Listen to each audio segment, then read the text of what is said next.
et bienvenue dans cette édition de Première Classe TV, votre chaîne d'information sur les voyages d'affaires du futur. Dans cette édition, nous allons d'abord nous rendre chez Airbus. Airbus qui est en plein développement de décarbonisation. Nous allons voir comment l'aviation se prépare à un futur sans carbone. Ensuite, nous nous rendrons aux États-Unis avec les projets d'avions supersoniques, pas seulement aux États-Unis d'ailleurs, nous verrons les nouveaux projets d'avions supersoniques, c'est la suite du reportage de la semaine passée. Tout de suite, chez Airbus. L'aviation relie et unit les peuples. La démocratisation des voyages aériens a répondu aux besoins fondamentaux de rencontres et de découvertes et a entraîné une forte croissance des voyages en avion.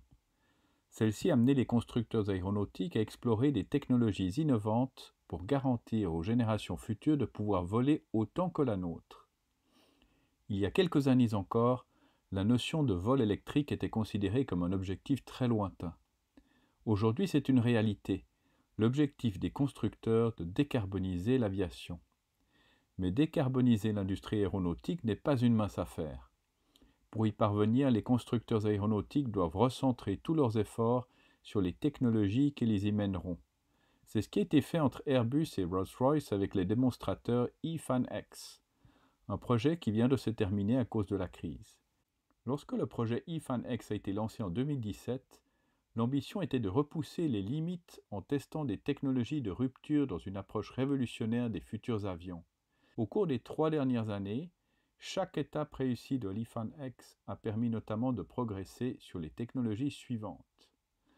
La propulsion hybride électrique en série, les architectures hybrides, les systèmes haute tension et les batteries sont des technologies indispensables afin de diversifier les sources d'énergie. Elles continuent à être développées dans le centre d'essai de systèmes e-aircraft.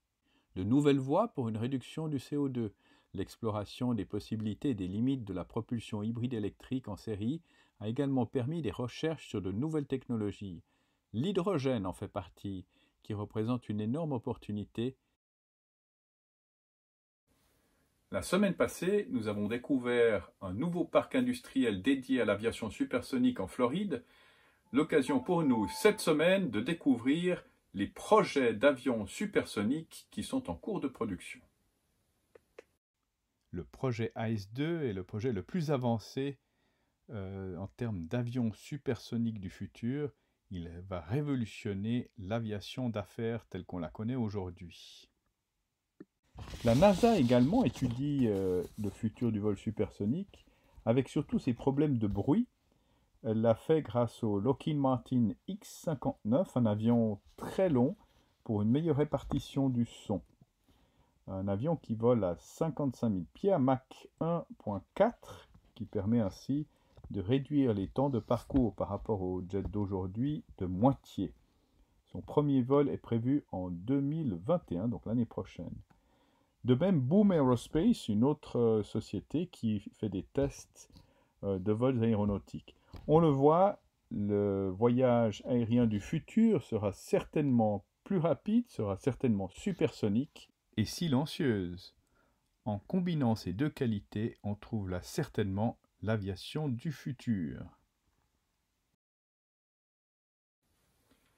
C'est ainsi que se termine cette édition de Première Classe TV. N'oubliez pas de cliquer sur j'aime, de vous abonner, de partager cette vidéo.